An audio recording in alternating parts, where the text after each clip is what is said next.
Thank you very much to all our partners for joining us in the first session. It has been a wonderful exchange and a kickoff of the day. Now we are going to continue with the program, with the capacity building session. So you can stay in your tables. We're going to continue in the tables if you want to join us. Thank you so much. So we're going to have two tables for this next session. What time's your flight? It's 5 p.m., but I have Back, sorry, back. Thank you. We're going to have two tables and 5 scenes in this session. So table number 1 will be led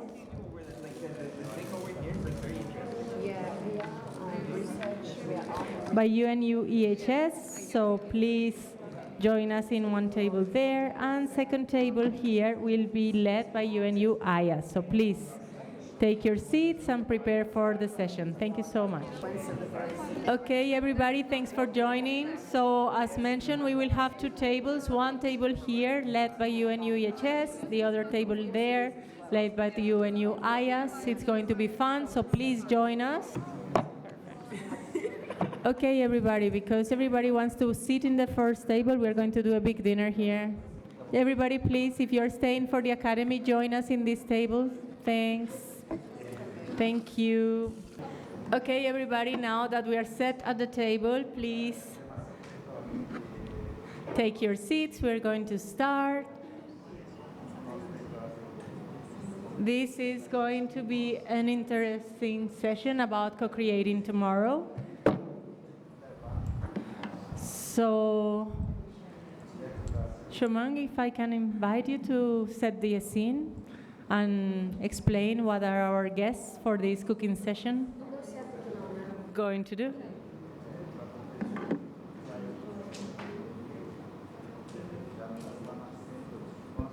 Okay, just to give you an idea what we are going to do today. We said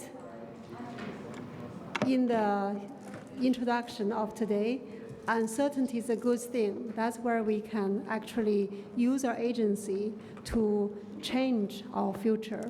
The future is not set in stone, but we're not very used to the idea of designing the future intentionally. We do it actually every day because I don't know if anyone of you cooks. If you cook, you prepare dinner, you need to have an idea what you want to cook, right? And then you need to go to the supermarket or marketplace to get the ingredients for what you're going to cook for dinner. So we're planning future every single day. When we were young, we were planning to go to school, to have education, to have a job. And in daily life, we plan for the future all the time. Actually, we know how to think about the future. But now, today, we want you to think about the future in different ways, not in the daily ways. So let's imagine that we want to have a different ways of negotiation at COP. So that's the topic. That's the dinner we want to cook. What kind of ingredients we have now? Are they good enough for us? Do we want to change some of the ingredients, right? In the chat, at our table in the chat, we said compassion. Would that be a good ingredient for the dinner if we come to COP, negotiate with countries? Imagine we would have compassion for each other, for humans, but also for other beings. How would we negotiate? And imagine not only humans are at the negotiation table, but also nature. It could be a tree, it could be a flower. They are all at negotiation table. How would we treat each other? So today is really the day of opening our mind. We have seen virtual reality, we have seen art. All of these are just tools to help us open our mind and to break our thinking pattern to think differently. So that's the task, what we are going to have. It's very challenging because we're very trapped in our old thinking pattern. But today, we will try to break out of that prison to think very differently about climate negotiation. With compassion, with nature as the table. Would that be possible? Let's see where we go. I'm very excited about it. Let's start. Okay, everybody, so now that we are at the table, and if more people joins, I will invite you just to keep the circle open, so we are always welcome. There is always food for everybody, right? So now that we are set at the table, we are going to start doing something. Daniel? Thank you. Next, please. Thank you. So, yes. Now that we are set at the table, and as we have been explaining, we need to know what do we bring. So let's make it sound like what have we brought in our backpacks from home all the way to Belém, many hours of flight, many hours of waiting, maybe delays in the connections, and finally we arrive. So we open this backpack and we take out our ingredient, yes? So what is this one thing that I have been doing during COP that I brought from home? What is this key message that I brought? What is this experience? So if you could share, please. The mic is on the table, and the idea is to exchange and tell us a bit. What have you been doing at COP? Thank you so much. Let's start.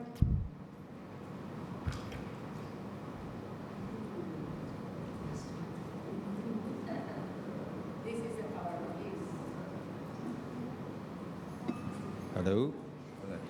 Good day. Yes, my name is Kobus van den Berg, and I am from Afrique du Sud, South Africa. I am in the parliament there, and I came here and I brought my bag in the first place to oversee what our country is also taking part of the negotiations here, and then to learn to take something back to my people to help them to better cope with this situation.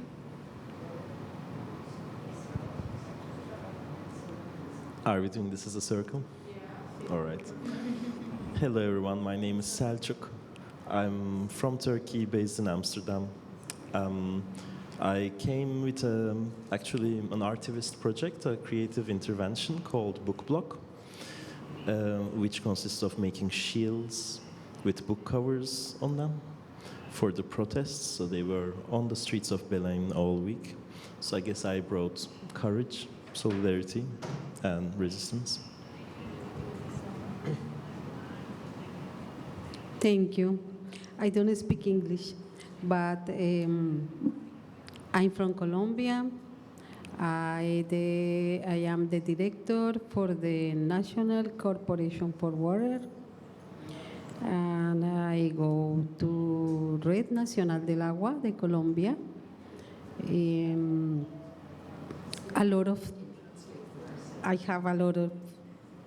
Hacemos muchas cosas. We do many things. Principalmente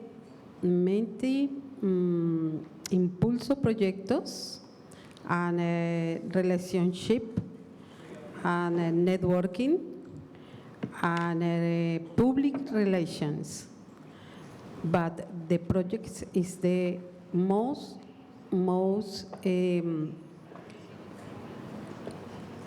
interesting for the National Corporation. Think Tank, Centro de Pensamiento del Agua y la Biodiversidad para Colombia.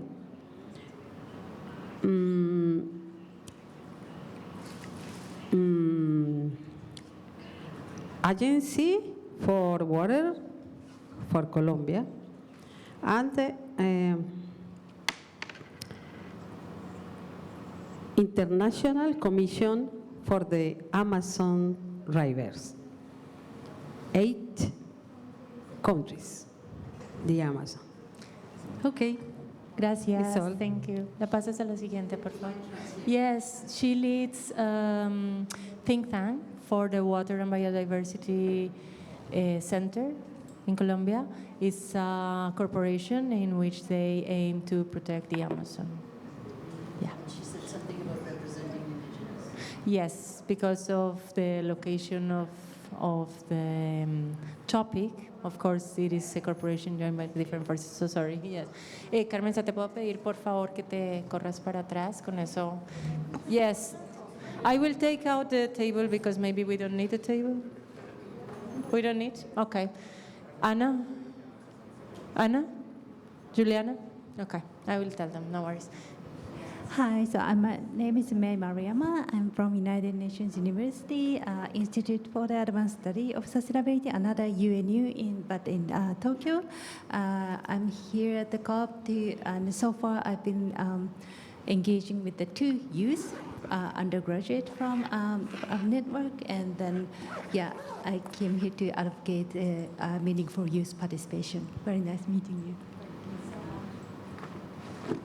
Thank you so much. So sorry I was distracted. There are 2 options. One big circle without the table, 2 tables. What kind of menu do we want? 2 menus. Perfect. So one menu, please stay here. Let's do the round of introduction and then we split. Vegan, no vegan? Great. Hi everyone, I'm Lara Martins. I'm Brazilian, but based in Germany, in Berlin. I'm here representing UNIDAS, a women network from Latin America and Caribbean and Germany, but also the youth from Brazil and from the world. Wow, I have been following the youth sessions, but also the climate justice from Brazil, but also from mainly with other countries in Latin America as well, but also the discussions about climate adaptation from Germany and Europe since I crossed the ocean. Thank you. Thank you so much.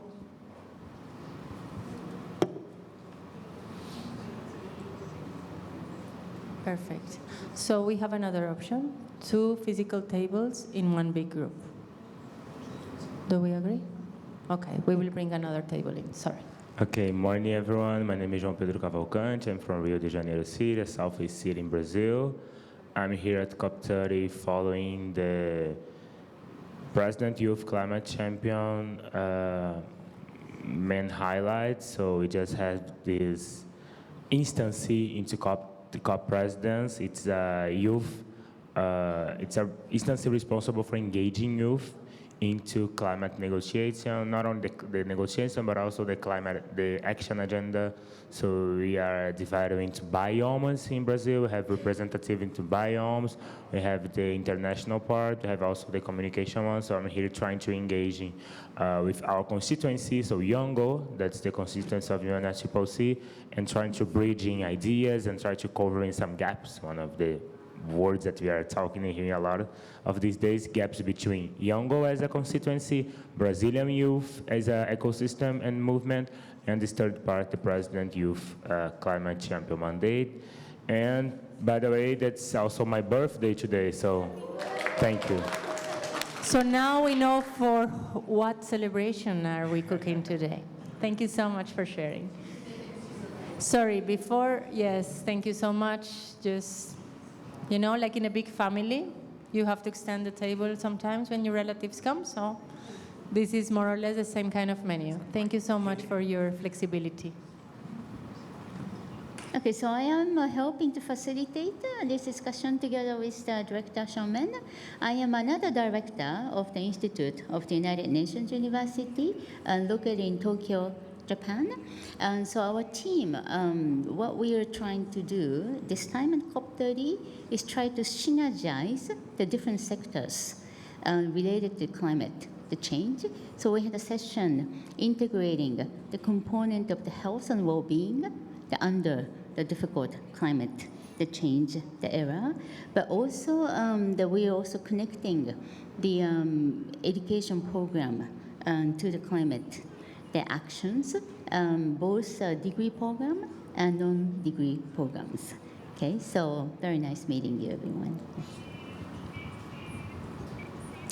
My name is Ann Kamonjo from Kenya, the Minister of Education. I'm the director in charge of greening of education and climate change. And I came to COP with one, just to see the conversation on issues of education and skills and youth empowerment, taking a center stage in climate action. One thing that we realized in Kenya is that our curricula, most of it did not have a lot of concepts on environmental education, climate change education. And so for us to transform the youth, we need to put that into the content of what we teach them and also in the practice. And so I bring into this scope the message that education and skills matter, and they are actually the center stage of empowering every other strategy, every other action. You have to educate people to understand what is their contribution to the damage that is there, and what is their responsibility in restoring what has been damaged, and what can they do so that the future generation becomes a generation that is very conscious about nature. So that's what I bring to COP. Thank you. I'm just taking all of that in. My name is Prabha Shankar Narayan. I'm originally from India. I live in the US now. I'm the CEO of Mediators Beyond Borders. And I'm hoping I'm bringing appetizers, salad, main course, and dessert, because this is my first COP. My team has been coming for 15 years. And the entry for me has been offering collaboration, which is what we do. We partner with organizations around the world and build the capacity for peace builders in communities around the world who impact health, education, environment, and well-being. So I'm delighted to hear the term well-being, because the one thing we have adopted as an organization is the idea of compassion. We talk a lot about conflict and trauma, and the Dalai Lama said a few years ago, everybody studies conflict. When are you going to study love and compassion? And so in partnership with the Muhammad Ali Center, we are now advocating for cities taking on the compassion index. And that means it looks different in every city around the world. You can decide what you want it to be, and it connects with your idea of wellness, I think, because in many parts of the world, the level of loneliness and isolation has increased so tremendously for a lot of good reasons, not the least of which is this, which is not entirely bad, but integrating artificial intelligence responsibly is another aspect of what we've taken on. So I hope I bring partnership and support and collaboration, without which I'm not sure we will survive. Hello to everyone. I'm Oliver. I'm from Chile. I'm a PhD student of the Polytechnic University of Catalonia. So I am based in Barcelona, Spain. And I am here in Belém, basically for two reasons. First, following negotiation regarding just transition, and also calls for increasing ambition in mitigation targets. And also, last week I presented in a side event my research, basically an equity assessment of mitigation targets of current NDC, which implies on the consumption of global carbon budgets to be aligned of the 1.5 temperature goal. So, thank you. Okay, hi everyone. My name is Joy Kodo. I'm from Benin. I'm junior negotiator and following adaptation. So also I'm supporting team, LDC team on adaptation. My ambition of this at this COP is to bring the voice of the girl, because I'm young, I'm girl, and it's important during the negotiation to be sure that the voice, the need of the girl, of the youth to take count. And so as negotiator, it's like my ambition. And during this COP, I try to be sure that this voice to take count during the negotiation. So thank you. Okay. Thank you so much. I'm Andrea Ramirez. I'm a senior researcher at United Nations University. I brought to COP my pictures, and also my willingness to support a space for dialogue, meaning listening, understanding what the other is saying, reflecting, and maybe trying to get a conversation ongoing. This space is called the Capacity Building Academy. Each 6 sessions in total that we have been hosting at this space as the Capacity Building Hub. And today I have the pleasure to support the facilitators of the day and this session in the Capacities for the Future Day. My name is Xiaomeng Shen. I'm the director of one of the 13 United Nations University institutes. My institute is called Institute for Environment and Human Security. Human security in the context of natural hazards, environmental degradation, not too much about war and conflict. What I brought to COP is really a lot of curiosities. I'm very curious about how could we host the space between your own function and being a human, right? Because if we are sitting at a negotiation table, are we the function or are we the human? So how can we host that tension? Because if you are the negotiator for your country, you are accountable for your country. You need to advocate for certain interests. But in the meantime, we cannot forget we're just human beings. Do we want all of us to be safe from environmental risks, from climate change risks? Or do I only want my country to be safe? So how can we hold that space? That's where my curiosity is. That's why I suggested that we reimagine in negotiation. How that could be if we can put down our titles, functions, and then just to return to our human being.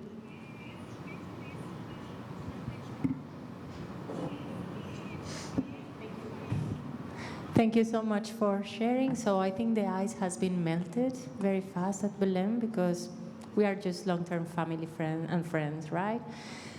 Let's move on with this dinner. So now that we have been tasting all the ingredients that we brought for the setting, let's move to our next step. So where are we now?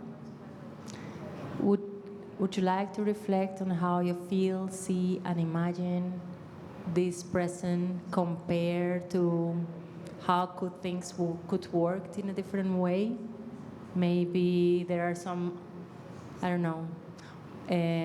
overlapping discussions, overlapping ideas, or maybe some unconnected dots in this conversation, in this setting of COP30 that you would like to express. So this is just an indicating image of what the present might look like, but if you would like to share how you feel when you just sat down at this table, COP30, that would be great. So maybe just notice the difference between here and that photo. For example. Do you want to reflect on that, anybody?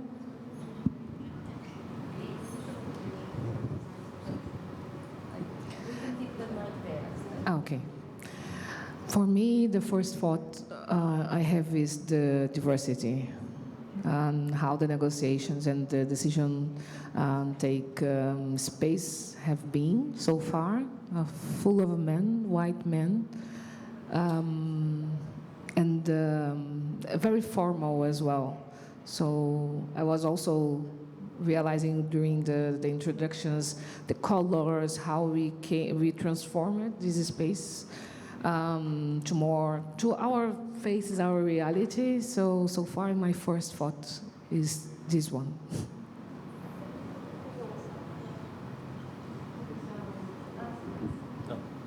Continuing on the food metaphor, I would say what they have on their table is definitely lacking spice. It's a bit bland. I fear it's also bitter and a bit stale. You know, it's an old world that's dying. And it's hard to digest as well. Because it comes with, you know, lots of chemicals, lots of heavily processed GMO food and so on. Not good, I wouldn't recommend. Thank you so much for sharing. Anybody else? It also has a hierarchy, unlike the circle. Oh, it also has a hierarchy, unlike the circle, which, to use the food metaphor, as if somebody is on the food chain higher than somebody else, instead, as we think about imagining, that we would like it to be a space in which all the voices are heard. Also, I think I would like to highlight how a main difference, we are watching, staring like a negotiation room, something like this, and it has been proven that COP30 go beyond that. So what we had just like yesterday on the roadmap to phase out fossil fuels, that's, I think, some kind of initiative that they are not printed out there in the photo. So I think a very remarkable difference would be what happens outside, not only the negotiation room, but outside also the blue zone, and how Belém and how Brazil is like driven for this COP30 legacy on now. And just quickly to add, that picture doesn't look like a safe place at all. Okay, it doesn't give you the space to speak up. So this round table is more of you're kind of given. You are expected to give in your opinion. Totally the different atmospheres.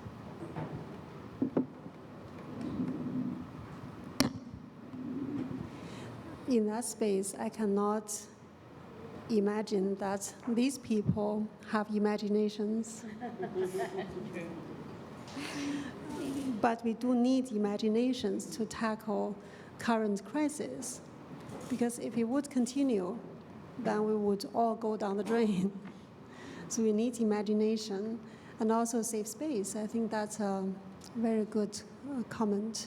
We need to be more playful, experimental, just to come up with creative ideas. I think that doesn't allow that.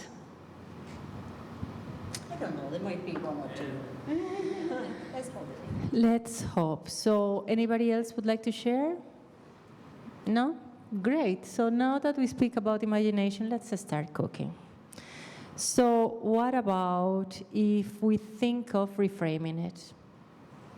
Let's imagine, for example, 10 years from now, if we could think of an unconstrained future, we don't have limits today. We don't have limits in this space. So let's imagine something bold, something radical. What ideal scenario or even impossible solution would you like to bring for this different type of table or setting? What ingredient, what color, what feeling, what new topic would you like to add to this? Just because it's burning, I would go with UN being led by a woman. That was something that never happened, and majorly a South global woman. So I would go by this, as we have like, that's the sixth general secretary, and we had no chance to put a woman in that position yet. So I would go by this.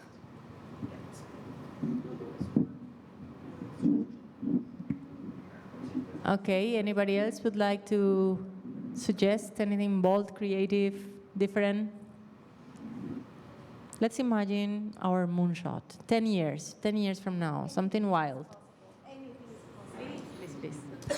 So if I imagine since I'm doing the youth empowerment project, I would like to imagine tomorrow or next 10 years that every delegation has their youth representative. I think some delegation have it, but I think it will kind of accelerate more in the future. Yeah, that's it. Thank you so much. That is a point. Somebody else would like to add?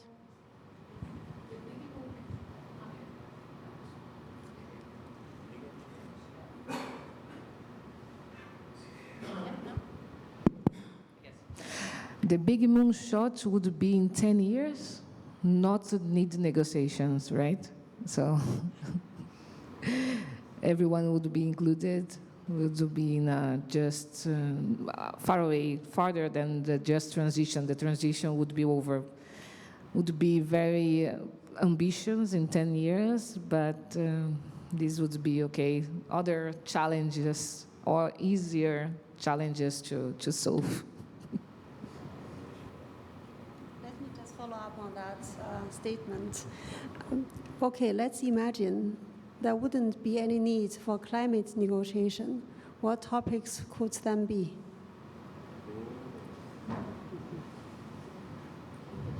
Okay, for me, reframing today, I want to see more participatory way of doing the negotiations and seeing where the gaps have been. We are 10 years, is it 10 years now? COP? 30. How many? 30, sorry, not 10, 30 years. We are in COP 30. So I'm like, okay, there was a child that was born 30 years ago. And all these things have been happening every year. And that child who was born that time and comes to this COP, what do they see? I love to have that imagination. He has transited from a baby to a youth, so now a young adult. Are we able to account for him our 30 years in COP?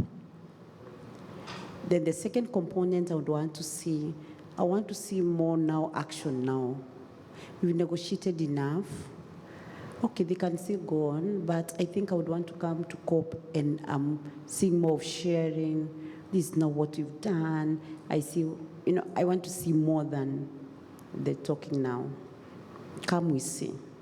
What's happening in Africa along this? What's happened in this area? And so it will come out from like the picture that was there earlier. Is somebody just talking to a group? You're just talking. Yeah, I want to see what we are discussing here.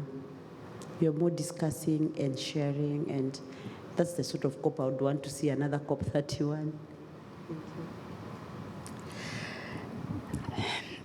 You asked for a moonshot, and I want to follow on what you said, which is that it's not 6 people negotiating anything. It is 600 people in every community around the world who have the skills, and their process is called citizen assemblies, popular assemblies, where people share what their hopes, wishes, dreams, and actions are, what their needs, not just wants, are, and are able to connect globally, so that that's what we see ultimately, not what a few people represent, but what people in communities across the world represent, because we now have the technology and the power to connect people in communities. That's what COP would look like, and we would be discussing what is arising from communities around the world. May I just add up to your statement, beautiful statement? So it's limitless, right? So we can really imagine anything. All right, so I know how difficult it is to organize the proper COP with people attending from all over the world, beyond the capacity of the one city. But next year, there will be a major 3 COPs, right? Climate COP, biodiversity COP, and the COP against the desertification. I would like to see 10 years from now, we don't have to worry about any independent COP but everybody gather and to discuss, because we cannot afford not to integrate those important decisions to be made by those 3 or more the independent COP. So the global integration, but also the thematic integration.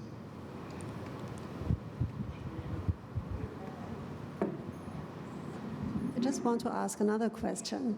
Who else should be involved in such a whatever COP it is, right? Community, citizens assembly, whatever format. We're only talking about humans here.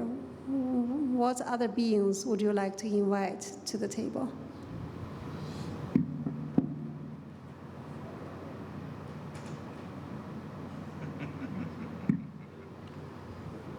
I mean, I was already going to suggest that the presidency should rotate between indigenous peoples, and if they would do that, there would be indeed voices and parties that are represented, might be rivers, forests, different biomes, people being as part of those biomes and not separate nation-state representations, and maybe some cultural caucuses, like interest groups based on identities and experiences that again can cross multi-species boundaries.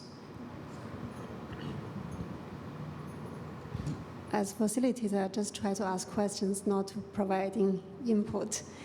So, do you think that these beings are not at all around, or are we just not listening to them? For instance, bacteria is everywhere. Isn't that a being? Our body consists, the majority of our body components are bacteria. Floods is just the language of nature trying to tell you something. Drought is the language of nature trying to tell you something.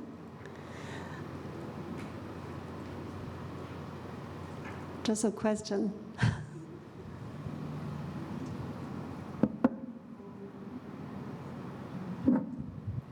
Okay, let's think of this. Let's think back. So 10 years from now, we have managed to integrate thematically, global to local.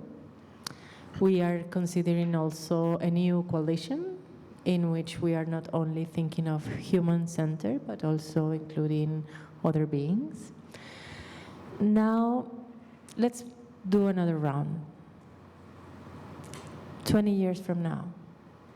What has happened with this? So we have been implementing this extra powerful coalition for 10 years already. What have we achieved already for this? What kind of seeds of change are we serving into 20 years from now?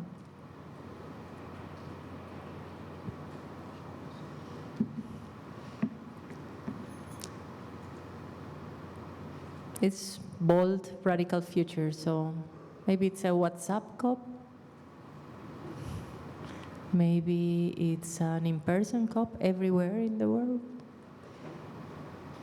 What do you think? How could we be delivering this change in 20 years?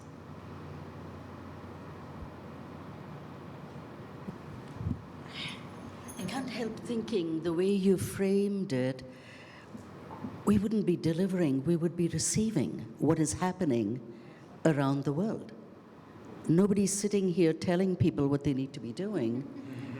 Instead, what we would be hearing are the amazing stories that result from processes that are driven by communities, by people and whoever else they think need to be represented. So we'd be celebrating in some ways.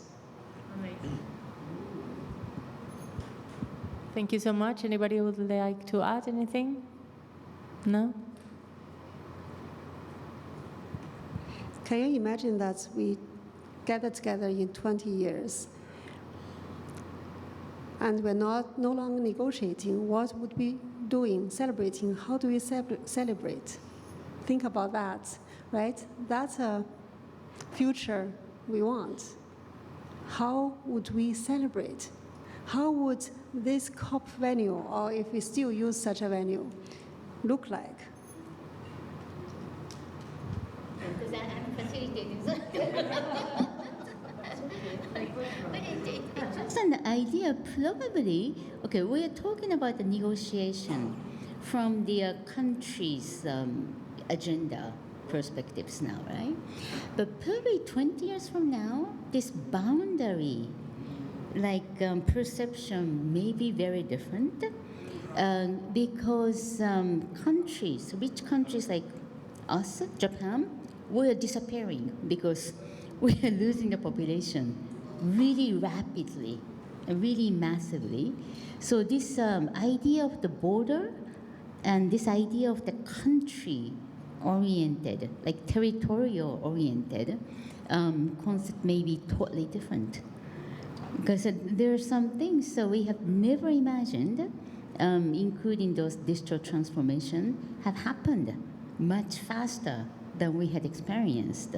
So this concept of the demographic, concept of the country-oriented negotiation may be totally different.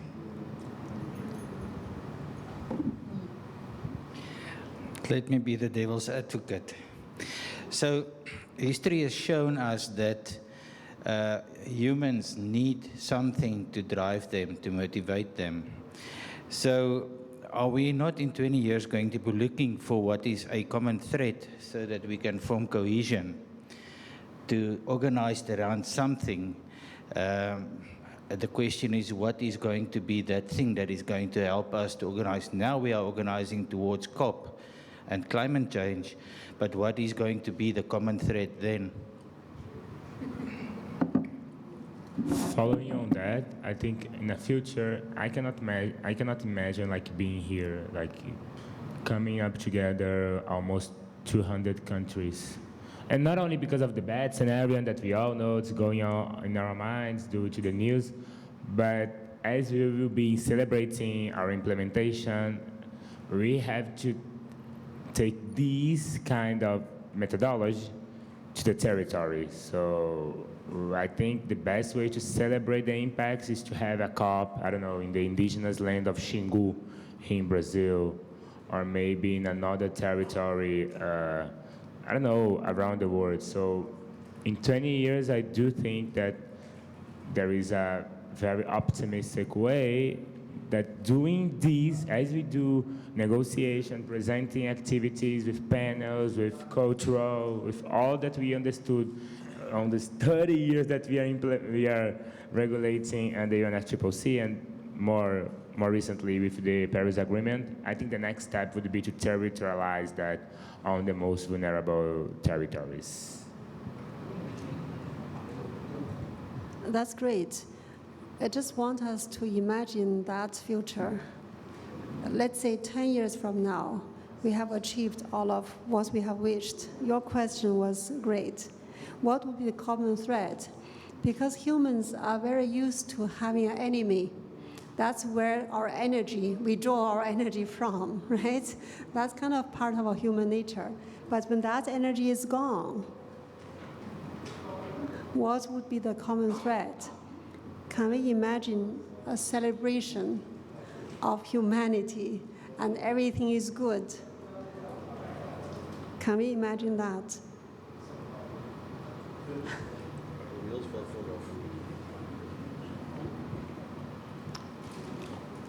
No, I think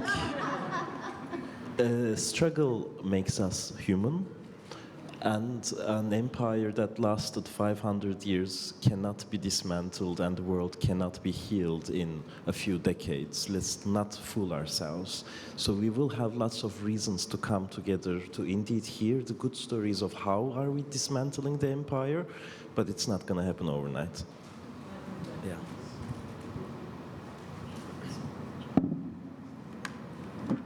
Anybody else would like to add? Okay, we were thinking about going then to the 30 years round, but if we are that far away from that, how many years should we go to the future to have this agreement, do you think? 100, 200? Be bold. If I may, I think in the Ministry for the Future, the kind of critical moment arrives in 2075 or something, when the first recorded reduction in carbon concentration is observed. It's like still a symbolic point. It's not, heaven on earth. But yeah, 50 years from now it could be a realistic turning point. Perfect. So we are in 2075. For me, I think I'll be more hopeful because where we were about 10 years ago or 5 years ago, things have changed more. It might not be very visible, but the consciousness, we've raised a lot of consciousness on issues of climate change, issues of environment in the last few years. And also with the issue of technology is moving very fast. And so I am seeing the technology setting in to propel this conversation, to propel us better. And maybe we might arrive there earlier than the 2075. But I'm more hopeful. There's so much that has been put into this conversation, and it can only get better because there has been a lot of energy. And I think that we are bound to see the change. And with technology, I am seeing a shorter, for me, I can give it another 30 years, at most 50. Anybody else would like to add? I think it's very interesting how we started this coalition with the nature, and now we're also integrating technology, because in 50 years, the role of technology will be maybe as an agent of change as well. So I think that's interesting. If we could think about this collaboration across this super coalition by 2075, what kind of strategic actions do you think we should do or we should have?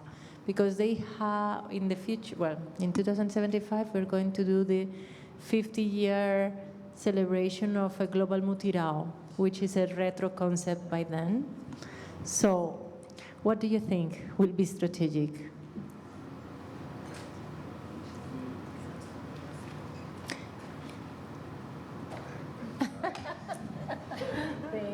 Let's try again. So in 2025, I will probably be looking toward my third body upgrade.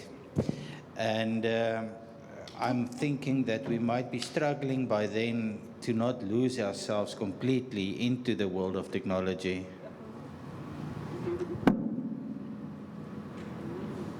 Very good, thank you. Somebody else? Yes, yes. Focusing on the strategic actions, I would like to follow on the education. I think one strategic action to take would be we will not arrive, although I do not believe that we will arrive in a good mood by 2075. I do believe that the education can play a role to contain bigger problems, so act as a barrier. So okay, the technology will advance, the common enemy will uprise by somehow, but education can guide us by I don't know if best is a fair word, but the most acceptable way. So I would go by education and strategic access. The beauty of these processes is building on each other's ideas. I think education will look completely different, because we will not be learning in small classrooms amongst each other, but we will be learning globally, which means I feel a connection to somebody in Kenya or in Afghanistan because I'm sitting in a classroom with children from all over, because technology permits human connection. And it is a tool and not an agent. And we have mastered that because we realize that our survival depends on it. And the possibility that the concept of beyond boundaries is a real one. I think we will conceptualize boundaries very, very differently. And I don't see the celebration ending. I think it's an ongoing learning process because of the iterative ways in which we as humans evolve. Our needs change. The planet around us changes. the systems, the solar systems and other planetary systems that we know about may shift considerably. And that means we are oriented towards ongoing mutual learning rather than conquest, which has been what has ruled and necessitated the reparation and healing. But if it is mutual learning and growth and generative, then we will leave behind the need for constant healing because we have focused on conquest. I'm an optimist. Very good, thank you. Do you think that currently the education system is based on competition? Competition, the current education system. So how would you imagine the education system in 30 years? Lead the way, Minister. I think the education sector is really changing currently. I'll give an example like of Kenya. We've come out of more of competition to more of competencies, and we've gone to more of competency-based education and training, where we look at what a child can do, not really what they know.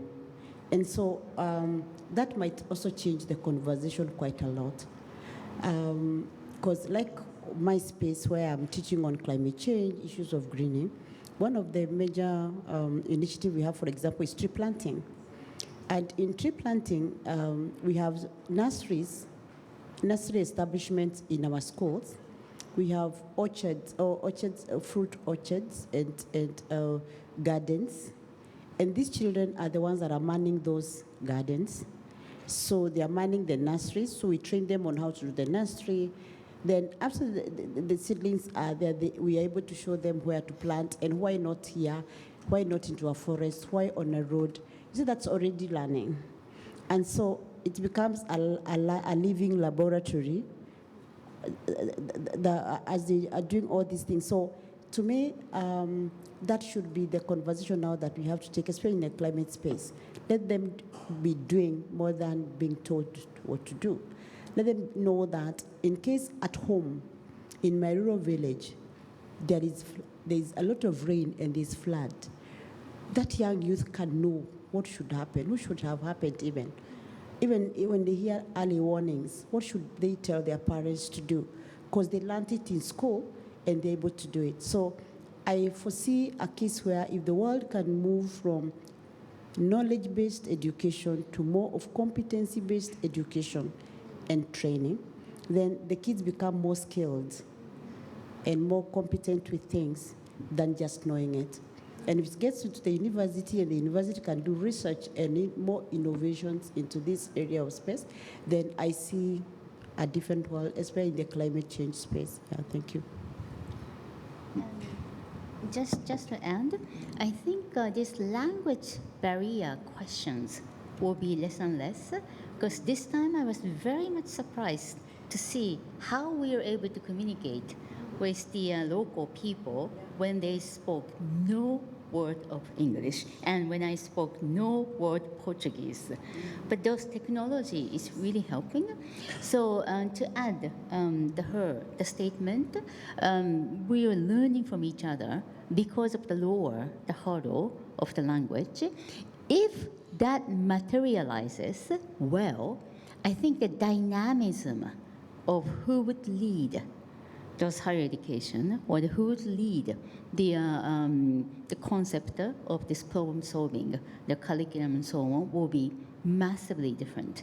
Because currently, including those digital transformation, the West is really leading. But if we can really lower this language, the barriers, I think those who have an innovative the ideas will flourish, for exploring the collaboration which had never happened in the past. So I think that dynamism I really would like to see in the sector of education, definitely. Thank you. I think it's a beautiful imagination that we learn globally, right? We no longer have Cambridge, Oxford, and Harvard, and all those elite universities. We are all a learning community, a global learning community. And then the competition part will gradually fade out. Like you said, right, on the content level, competence is much more important than the learning in the classical sense. Then by doing that, we almost automatically decolonize ourselves because that's a Western system, education, in the first place. So I think we are getting there gradually. Many things. You wanted to add something? Anybody else would like to add something? Okay, so now that we have come to this more creative and bold future, let's think of coming back. So I want you to please grab a pen and a piece of paper, and we are going to use this prompt, I see, I wonder, I wish, for something that this future image made an impression on us and that we would like to highlight. It could be like a prompt in which we are going to create this capsule from the Global Mutirao 2025 to the future. So we went to this future, we went to this 2075, we had some topics, something resonated with us in this conversation. So please, I see, I wonder, I wish, and let's keep these ideas as these seeds of change for our conversation, because we need to take home some inspiration. Now we need the dessert, the sweetness of this conversation. So please, let's write it, and then we will exchange among these, okay? I see, I wonder, I wish.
Sem inspiração, né? Mas sim, acho que...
Thank you so much. If you have to leave, just leave us your messages. It's okay. Thank you.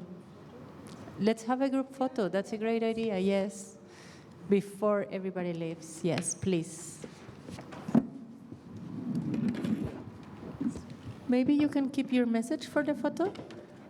Everybody with the message? Yeah.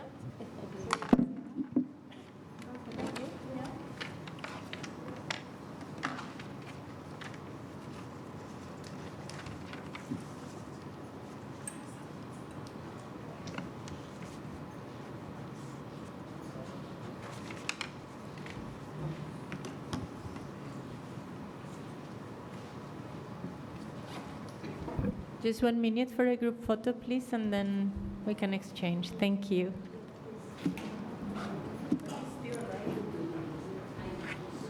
I know. We can continue writing. It's just to not miss some participants in the photo. Thank you.